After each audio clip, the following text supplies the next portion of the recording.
Magu'S plan to auction $40 million Diezani'S jewelry. Orders without AGF's approval. Suspended former acting chairman of EFCC, Ibrahim Magu, in November 2019 announced that his agency would contract international auction houses to sell the jewelry, reportedly worth $14 million, recovered from ex-Petroleum Minister Mrs. Diezani'S Madueke, together with signature made from internet fraudster, having secured a forfeiture order from the Federal High Court on September 10th. Magu stated this during a conference at the Lagos office of the Commission, where he briefed the stakeholders on the crusade against cybercrime and fraudsters.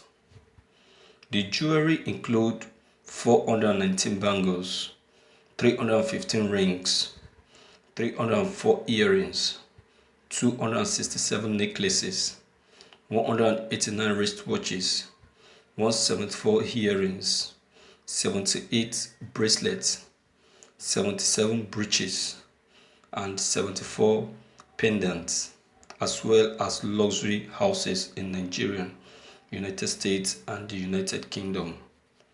Sources said the refusal of Magu to involve the AGF in the disposal of the forfeited assets largely informed the rift between them, which led Malami to write a memo to the president, Major General Muhammad Buhari, in which he reportedly leveled 22 allegations against the embattled EFCC boss, who is a commissioner of police.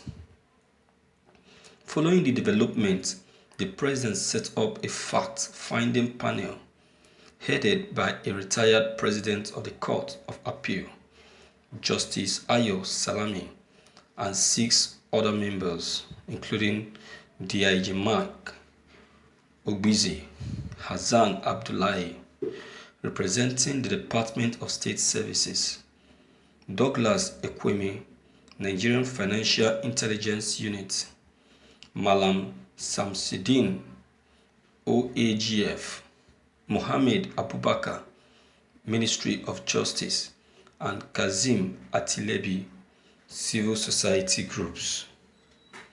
Magu has been held in police custody since Monday and currently undergoing interrogations over what was said to include the unapproved sale of recovered assets.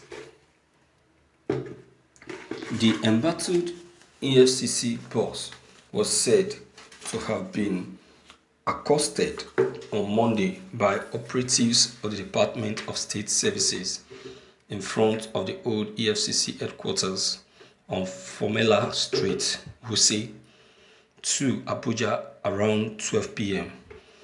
and whisked to the venue of the panel sitting.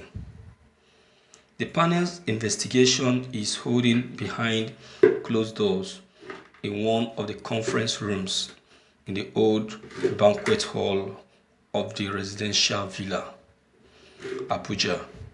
Meanwhile, documents obtained by Saturday Punch on Friday indicated that the AGF last year granted approval to some operatives in the oil industry to sell 5 sea vessels holding crude oil and diesel forfeited to the federal government. The vessel valued at millions of naira and laden with tons of crude oil and vessels were seized by security agencies from illegal oil bunkering operators during different operations. In separate documents, the AGF directed Omoji Nigeria Limited to dispose of the crude oil and diesel in 4 sea vessels through an open bid. In another approval, the AGF mandated the firm to sell 5 vessels despite the fact that the firm and its managing director, Mr. Jeremy Itepo, stood trial at the Delta State High Court, Asaba, for alleged stealing about 12,000 metric tons of crude oil loaded in vessel MT Aquada, aka MT Kwa, valued at 384 million in 2009.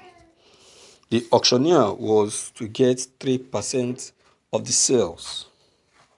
The EFCC had in 2015 arraigned 4 persons on charges of conspiracy, stealing and receiving stolen goods. The accused included a businessman and chieftain of the All Progressive Congress in Edo Central Senatorial District, Chief Francis Inegbeneki, Chief Executive Officer of Omoje Nigeria Limited, Mr. Jerome Itepu, Omoje Nigeria Limited, and the Oil Limited, owned by Inegbeneki. The suit numbered was filed on March 24, 2015 by A.J. Arogba Esquire and U.R. Ewo Esquire on behalf of the EFCC. The accused were charged with conspiracy contrary to and punishable under Auction 516 of the Criminal Code Laws of Delta State 2006. According to the Anti-Graft Commission, the accused sometime in 2009 at Warri, Delta State, within the jurisdiction of the court, allegedly conspired to commit a felony with stealing and thereby committed an offense. It stated that we are alleged to have committed the offense of stealing contrary to the section 383 of the Criminal Code Laws of Delta State. According to the particulars of the offense, they allegedly stole about 12,000 metric tons of crude oil. The third count indicated that the accused also allegedly stole about 4,000 metric tons of crude oil loaded in a vessel, MT Hope, valued at 128 million, belonging to the federal government. Inegbeneki, the second accused in the charges sheet, was also charged with allegedly receiving stolen goods contrary to and punishable under section 427 of the Criminal Code Law of Delta State 2006, having allegedly received from one Itepo, first accused, and Omoje, third accused, about 12,000 metric tons of crude oil, knowing same to have been stolen. Thank you for listening to this news. You can see that what is his name? Mago. Yes, he's very active and very good at recurring, getting back stolen assets belonging to the country. You can see the huge assets he put up efforts to acquire back, but doing that without the support of the AGF, that is a very big offense and means that he has an hidden agenda. Who knows how many that he did even without the AGF? Understand? So it means that this attitude has been on for a very long time, but they have been tolerating him. Well, I think the right time is now that he has been detected. So I think all these charges and and plans should be taken note of. You should be held down and should not be given the opportunity to do anything. So my viewers, your comment concerning this news are very much important. Don't forget to leave them behind. Click on the subscription buttons as well as bell buttons to receive more updates. Thank you.